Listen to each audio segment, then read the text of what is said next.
वृंदावन बिहारी लाल की जय।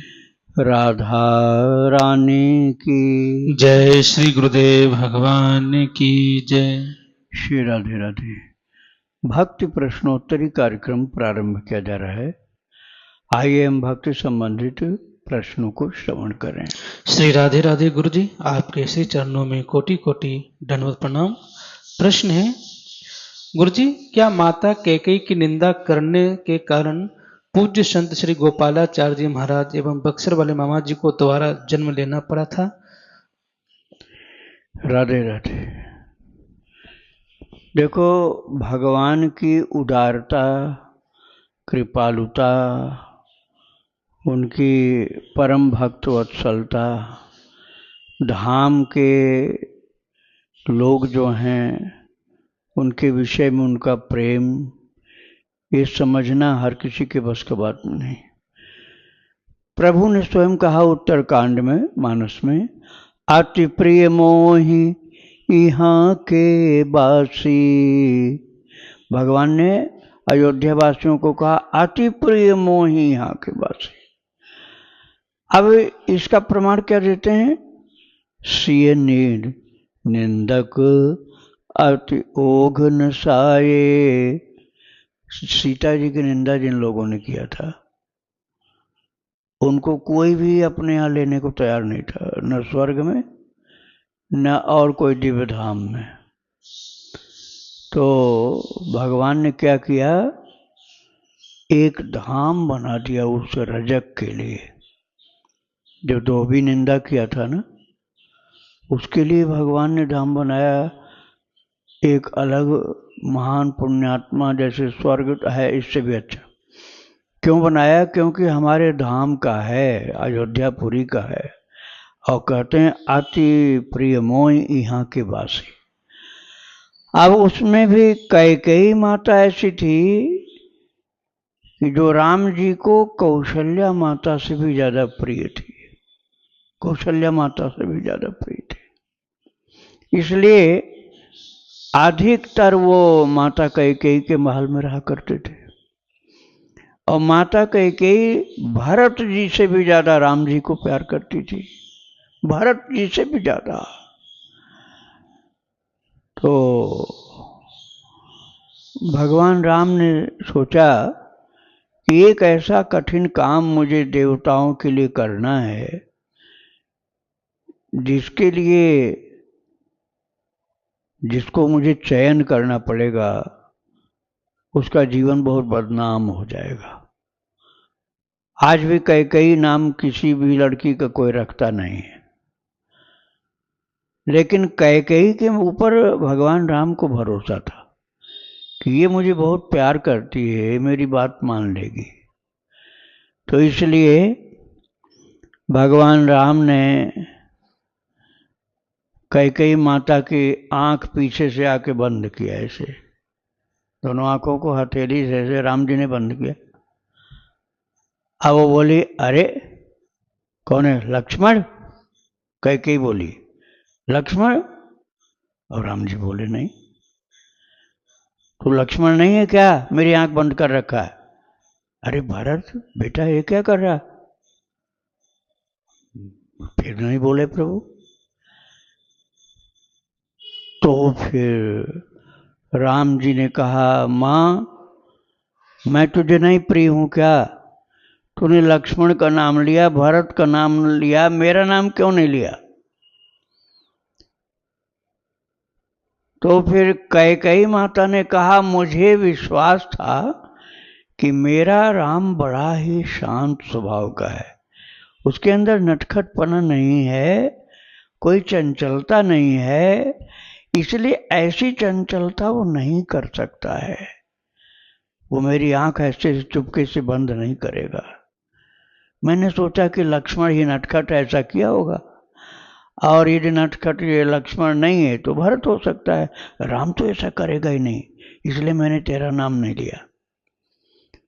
तो राम जी ने कहा, अच्छा माँ इतना तो बता दो कि मैं तुमको इन हमारे भाइयों में से प्रिय हूं कि नहीं? तब कैकेयी के आंखों में प्रेम के आंसू आ गए। बेटा तू ही सबसे ज्यादा प्रिय है, लेकिन तेरी गंभीरता के कारण मैं सोच नहीं पा रही थी कि तू मेरी आंख बंद किया होगा। राम जी ने कहा अब आप तो मेरी परीक्षा ले सकती हो, क्या मैं आपकी नहीं ले सकता? बोले हाँ ले सकते हो बेटा। तो माँ क्या तुम मेरे लिए जो मैं चाहूं सब कुछ करने को तैयार हो जाओगी? बोले सब मैं करूंगी। मैं अपने बेटे भरत के लिए नहीं करूंगी, लेकिन तेरे लिए करूंगी। तो माँ वचन दो कि अपनी बात से मुकरोगे नहीं। बोले नहीं मुकरूंगी। तो माता एक वरदान मांगना होगा मेरे लिए। तो कहा कैकेयी माता ने एक, अरे मैं तेरे लिए जितने कहे उतने वरदान मांग सकती हूं, किससे मांगना है? महाराजा धीराज हमारे पूज्य पिता श्री दशरथ जी महाराज से आपको वरदान मांगना होगा। क्या वरदान में तेरे लिए मांगना बता? हाँ आपने कर दिया, अब नहीं तो नहीं करोगी? बोले नहीं करूंगी। नहीं, हाँ हो गया मेरे, अब मैं मांगूंगी, जो तू कहेगा वही मांगूंगी। तब राम जी ने कहा माता भरत जी के राज्याभिषेक मांग ले, और मेरे लिए उससे बड़ी चीज मांगनी है, उससे बड़ी चीज मांगनी है, और वो ये है कि मुझे 14 वर्ष के लिए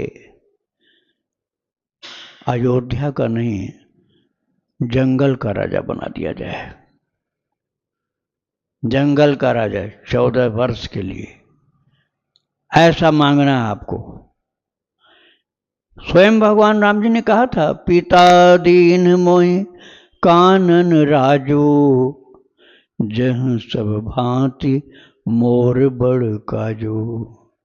भरत को तो अयोध्या का राजा बनाया, पिता ने मुझे कानन का राज्य दिया है, वन का राज्य दिया है, वहां मेरी बड़ी आवश्यकता है। ये बाद में कहा था राम जी ने, लेकिन अभी मां को तैयार कर ली। ये पता था भगवान राम को कि ये कार्य मुझसे अत्यंत प्रेम होने के कारण मां कैकेयी कर सकती है, क्योंकि उसको पता है कि ये वरदान मांगने में जान का खतरा है, या तो मैं मर जाऊंगी या महाराज मर जाएंगे। लेकिन बेटा मेरा राम चाहता है कि मैं यही वरदान मांगू, या महाराज का निधन हो जाएगा या मेरा निधन हो जाएगा राम के वियोग में।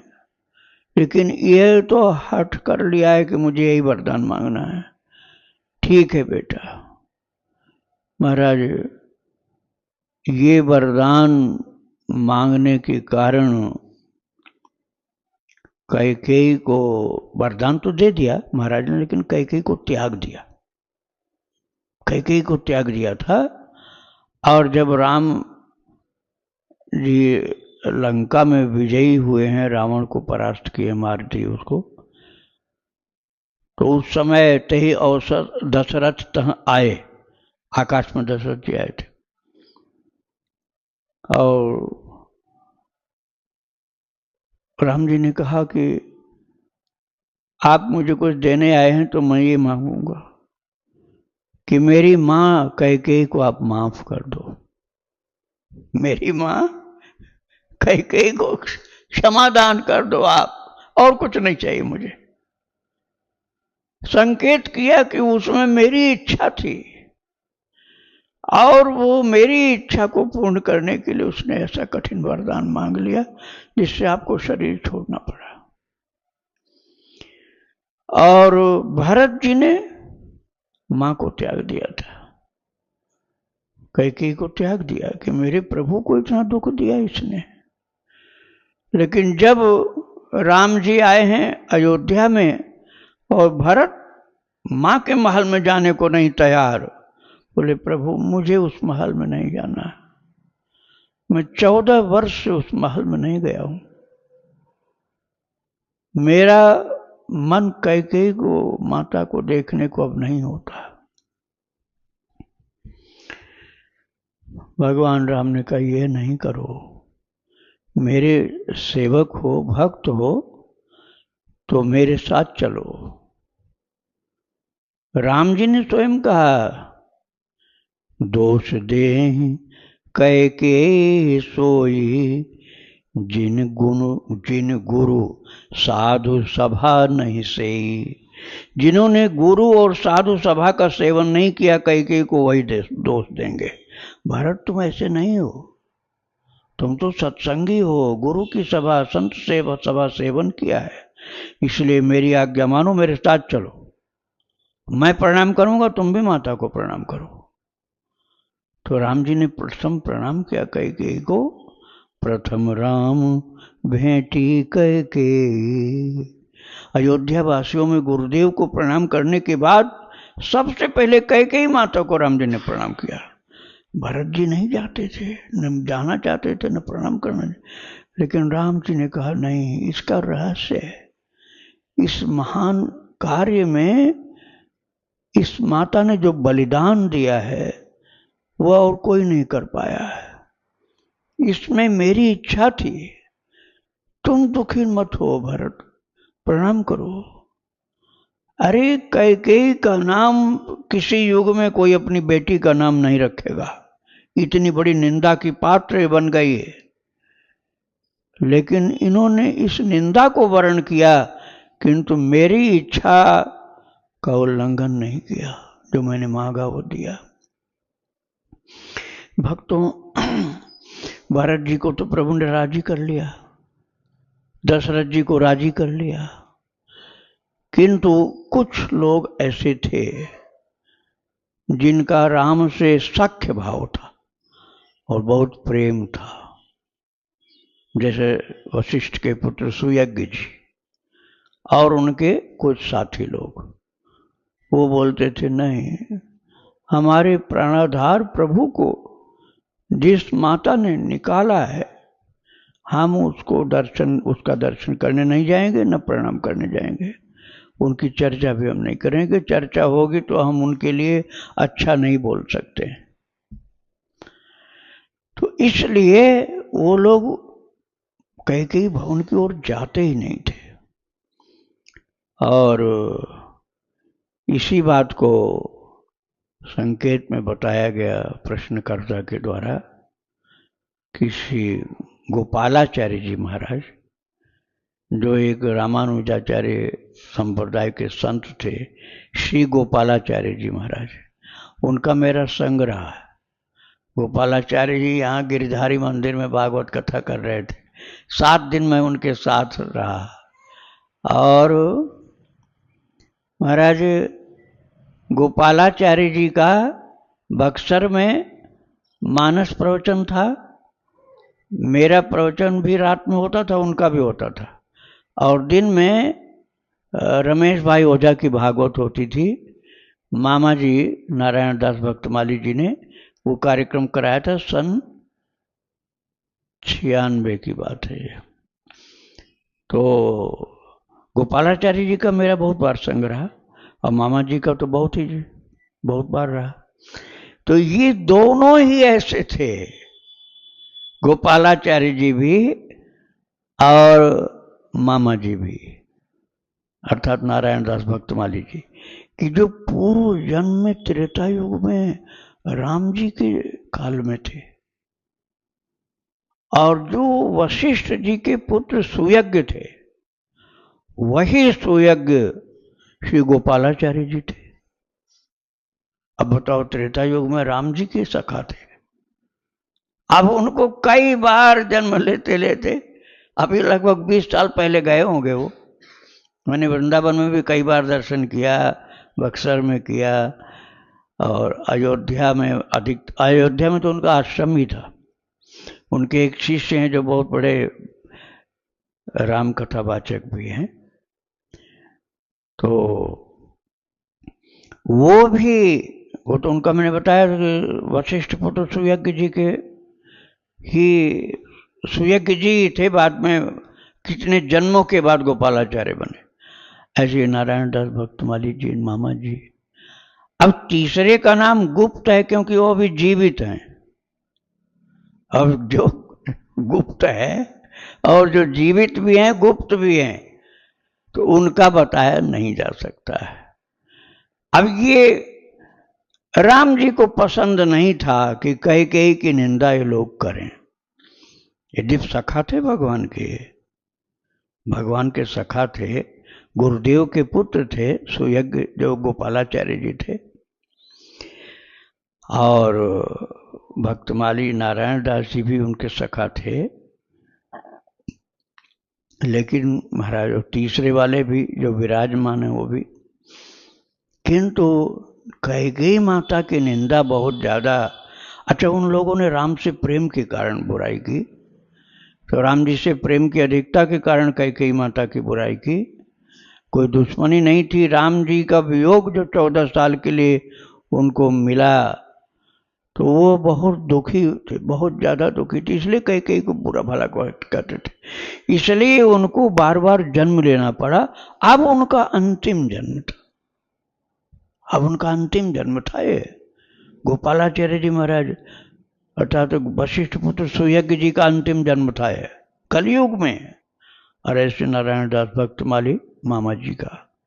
और तीसरे जो अभी विराजमान हैं उनको गोपालाचार्य जी ने नहीं नाम बताया, उन्होंने खुद नाम बताया था अपना और मामा जी का, लेकिन तीसरे का नाम नहीं बताया क्योंकि अभी वो बहुत दिन जीवित रहेंगे ऐसा बोला। तो वो तो गुप्त ही है, वो गुप्त ही रहेगा उनके जीवन काल तक। और ठाकुर जी को अपने भक्त अति प्रिय हैं, और कैकेयी माता को अपने इस कठिन कार्य के लिए वर्ण किया था भगवान ने, जिसके कारण उनकी सदा के लिए निंदा होती है, और कोई अपनी बेटी का नाम तक नहीं कैकेयी रखता है।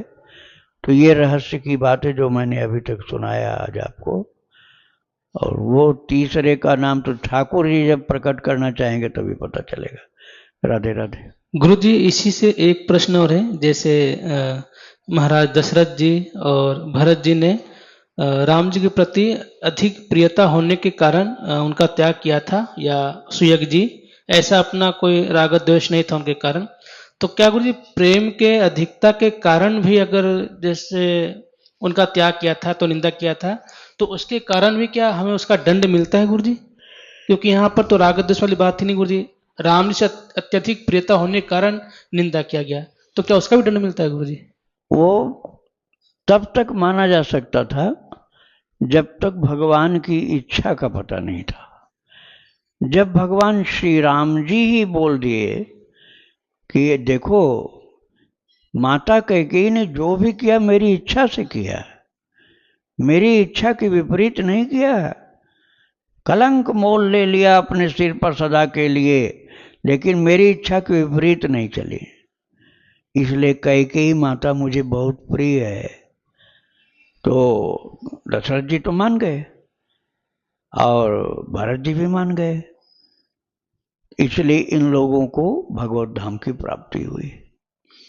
लेकिन जिन लोगों ने, 3 लोगों ने अड़ियल रुख दिखलाया, राम जी की बात नहीं सुनी, तो राम जी ने कहा लेते रहो जन्म आराम से, और कलयुग में मेरी भक्ति का प्रचार करोगे और कैकेयी माता का सुयश गाओगे, तब तुम्हारा उद्धार होगा। तो 2 का तो मैंने बता ही दिया, तीसरे का ठाकुर जी जब चाहेंगे तब बताया जाएगा। राधे राधे। शिव नारायण वर्मा जी हैं जबलपुर से, इनका प्रश्न है, गुरुदेव मैं आपकी कृपा से और निर्देश का पालन करते हुए भक्ति मार्ग पर चलने का प्रयास कर रहा हूँ। भगवान, मेरा प्रश्न है कि मुझे प्रभु राम जी का मंत्र प्राप्त हुआ है, सुबह सबसे पहले गुरु मंत्र का जप कर लेता हूँ, पर सेवा लड्डू गोपाल की करता हूँ, मन भी उन्हीं की सेवा में लगता है, तो मेरे इष्ट कौन हुए? मैं अपने इष्ट प्रभु राम को मानूं या कन्हैया को मानूं?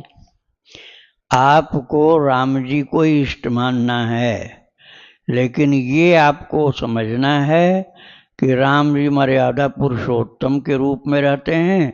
अब नटखटपना कैसे दिखावें, तो लड्डू गोपाल बन जाते हैं।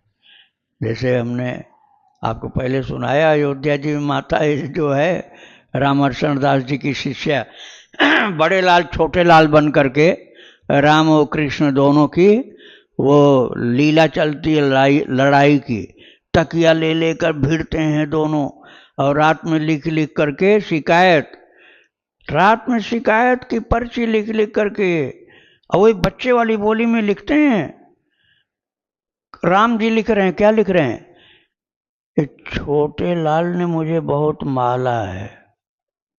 मतलब छोटे छोटे लाल बड़े लाल, छोटे लाल कौन, कृष्ण भगवान। छोटे लाल ने, अब बड़े लाल जी लिख रहे हैं नीचे हस्ताक्षर बड़े लाल मतलब राम जी, वो लिख रहे हैं कि छोटे लाल ने मुझे बहुत माला है आज, अर्थात मुझे मारा बहुत। अब दोनों हैं एक ही, लेकिन माता को आनंद देने के लिए ऐसा करते हैं। तो दोनों को समझाया, दोनों लड़ाई नहीं किया करो, क्यों लड़ते झगड़ते रहते हो, अब पर्ची लिख लिख पर डालते हैं तकिया के नीचे। फिर तो दोनों में ऐसी कुश्ती हुई, कुश्ती कैसी, ताल ठोकने वाली नहीं, बस तकिया अपनी अपनी उठा लिया और लगे एक दूसरे को मारने। इतना जोर से तकिया का युद्ध चला कि पूरे कमरे में तकिया रुई रुई फैल गई, रुई रुई फैल गई। माता जगी तो देखा पूरा कमरा रुई से भरा हुआ। अब वो बोली ये दोनों कहाँ चले गए, दिखलाई नहीं पड़ रहे हैं। तो देखा कि एक एक कोने में रुई के नीचे पड़े हुए हैं दोनों। रात भर ऐसी कुश्ती हुई तकिया की लड़ाई की कि रुई सब फैला के रुई के नीचे दोनों एक एक कोने में पड़े हैं। अब उठा नहीं रही, हंस रही हो, क्या किया तमाशा। तो उनके गुरु भाई उनके आए, तो उन्होंने कहा मैया ये सब काहे के रुई फैला रखे। तब बताया बड़े लाल छोटे लाल का है सब खेल। तो प्रेमाश्रु विसर्जन करने लगे, आंखों से आंसू गिरने लगे। बोली माता ये इनकी जो लड़ाई हुई है तकिया वाली, ये रुई मुझे दे दे तो मैं इसकी पूजा करूंगा। तो माता ने कहा अच्छा ले जाओ। तो वो महाराज जी तकिया वाली रुई सब इकट्ठी करके भगवान के रूप में पूजा करते हैं। तो ये कृष्ण आपके इष्ट तो राम जी हैं, लेकिन राम जी नटखटपना दिखाने के लिए राम जी तो बने नहीं रहेंगे, कृष्ण बन जाते हैं। वही जो बाल राम है वही बाल कृष्ण बन जाते हैं और फिर लीलाधारी बन जाते हैं। लीला पुरुषोत्तम, मर्यादा पुरुषोत्तम की जगह लीला पुरुषोत्तम बन जाते हैं। तो आपके इष्ट राम जी हैं, लेकिन वो लीला पुरुषोत्तम भी बन करके खेल करते हैं। इस भाव से आप लड्डू गोपाल की पूजा करो कि वही राम जी हैं। अब लीला पुरुषोत्तम बनने का खेल चालू है इनका, तो आपके इष्ट नहीं बदलने पड़ेंगे और सेवा होती रहेगी। राधे राधे। प्रश्न है गुरुजी, गुरुदेव कल के प्रश्नोत्तरी में आपके श्रीमुख के वचन के अनुसार पितरों की सद्गति के लिए श्रीमद् भगवद गीता के 9वें एवं 10वें अध्याय का पाठ हिंदी अनुवाद में कर सकते हैं या संस्कृत में करना आवश्यक है? क्या इन अध्यायों के महात्म्य का भी पाठ करना आवश्यक है? 9वां और 10वां नहीं बताया था भाई, भूल गए आप। 8वां और 9वां बताया था। 8वां अध्याय और 9वां अध्याय अर्थ जरूर एक बार पढ़ो और श्लोकों का शुद्ध शुद्ध पाठ करो। 24 घंटे कीर्तन करो, गाय को हरा चारा खिलाओ और 8वां अध्याय 9वां अध्याय रोजाना पाठ करो। एक से अधिक पाठ कर सो तो एक से अधिक पाठ करो। तो इस भक्ति के अनुष्ठान के द्वारा, भक्ति के प्रयोग के द्वारा जीव की सद्गति हो जाती है। श्री राधे राधे। चंद्र उपाध्याय जी, इनका प्रश्न है, गुरुदेव मैं कृष्ण भक्ति चाहता हूँ सखा भाव में, इसकी दीक्षा कहाँ से मिलेगी? किस संप्रदाय में सखा भाव है? मैं हरे कृष्ण महामंत्र का जप करता हूँ। देखो सखा भाव तो बहुत संतों में है। जैसे राधे श्याम बंका जी का चरित्र मैंने सुनाया, वहाँ सखा भाव है। गया प्रसाद जी महाराज जो गोवर्धन जी में रहते थे, उनका वात्सल्य भाव भी, सखा भाव भी, वात्सल्य मुख्य उनका। आप सबसे ज्यादा इस भाव में सिद्ध श्री सुदर्शन सिंह चक्र जी को समझिए। श्री सुदर्शन सिंह जी चक्र का चरित्र 51 भाग में मैं सुनाया हूं। वो बलराम जी के द्वारा दीक्षित थे। कन्हैया को छोटा भाई मानते थे, कहते थे तू तो मुझसे छोटा है, तुझसे क्या दीक्षा लूं, दाऊ दादा से दीक्षा दिलवा दे तो मैं ले लूंगा। तो कृष्ण ने कहा दाऊ ये अड़ियल है, ये दीक्षा तुम ही से लेगा और किसी भी बड़े से बड़े महात्मा से नहीं लेगा, इसको दीक्षा दे दो तुम। तो गोवर्धन परिक्रमा में दाऊ जी प्रकट हुए, ये बात 100 साल से कम टाइम हुआ तब की है, 60-70 साल हुआ होगा। और दाऊ जी प्रकट होकर दीक्षा दिए। तो दाऊ जी भगवान के भक्त भी हैं, सखा भी हैं। तो उन्हीं के शिष्य हैं महाराज श्री सुदर्शन सिंह जी चक्र, जिनका शरीर सन 89 तक था। सन 89 में शुकताल में शरीर छोड़ा उन्होंने, और शुकताल में एक हनुमत धाम बना हुआ, 77 फीट ऊंचे हनुमान जी हैं। तो वो श्री सुदर्शन सिंह चक्र जी के द्वारा स्थापित हैं, वहीं शरीर छोड़ा था उन्होंने। वो सखा भाव के परम सिद्ध हैं। ऐसी ऐसी लीलाएं उन्होंने सखा भाव की भगवान के साथ अनुभव की, देखा कि जो अन्यत्र देखने को नहीं मिलता है। इसलिए आप सखा भाव में स्थित होना चाहते हो तो आप रसोपासना श्रवण करो। रसोपासना भक्ति आश्रम डालना सर्च में, तो उसमें पहले सखा भाव की लीलाएं सुनाई गई हैं, लगभग 70-80 भाग। और उसके बाद गोपियों का कन्हैया, गोपियों का सुनाया गया, गोपियों के भाव का माधुर्य। और इसके बाद अब वात्सल्य भाव चल रहा है यशोदा माता का। लेकिन सबसे मुख्य आधार है श्री सुदर्शन सिंह चक्र जी की चरितावली, 51 भाग में। उसको फिर रिपीट करना, थोड़े दिन बाद फिर से सुनना, आपके अंदर वो भाव टिक जाएगा। बहुत प्यार करते थे भाई जी श्री पोद्दार जी महाराज। पोद्दार जी महाराज सुदर्शन सिंह चक्र को बहुत प्यार करते थे।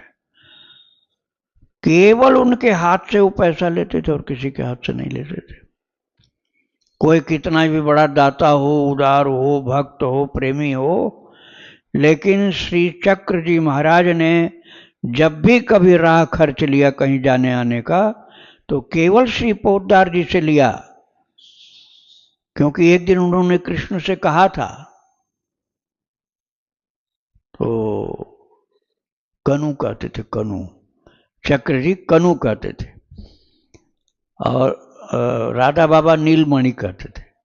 राधा बाबा भगवान कृष्ण को नीलमणि कहते थे और चक्र जी कनु कहते थे। बोले कनु देख, मैं नौकरी तो कर नहीं सकता, नौकरी करूंगा तो किसी की जी हुजूरी करनी पड़ेगी, और तेरे अलावा मैं किसी की जी हुजूरी नहीं कर सकता।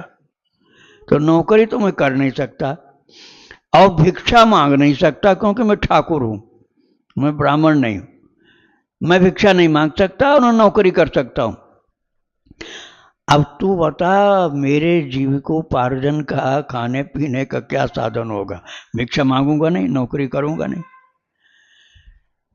भगवान कृष्ण ने बड़े प्यार से कहा, दादा, दादा कहते थे चक्र जी को, दादा तुम्हें न नौकरी करनी होगी न भिक्षा मांगनी होगी, तुम एक काम करो, लिखा करो, लिखा करो। मैं तुमको बोल रहा हूं ना, तुम ऐसा सुंदर लिखोगे कि उसको गीता प्रेस में आदर के साथ लिया जाएगा, और लिखने के बाद तुम उसको श्री हनुमान प्रसाद पोद्दार जी को दे दिया करना, और उनको बोल देना कि कनु ने मुझसे कहा है।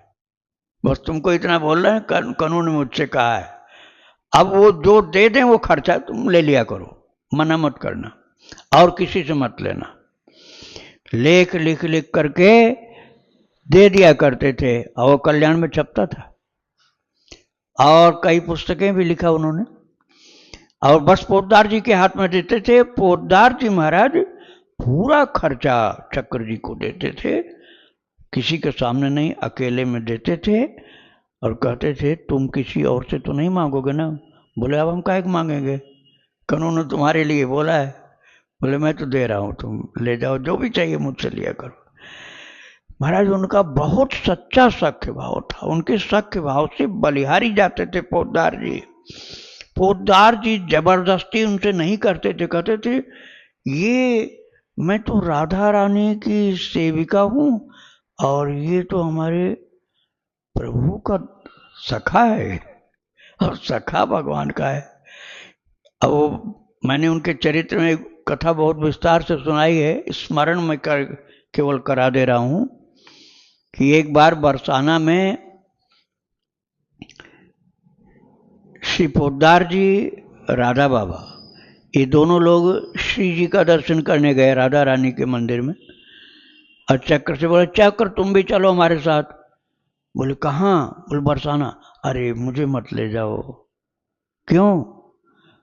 बोले वो मेरी कनू की प्रिया रहती है वहां। कनू मुझसे बहुत छोटा है।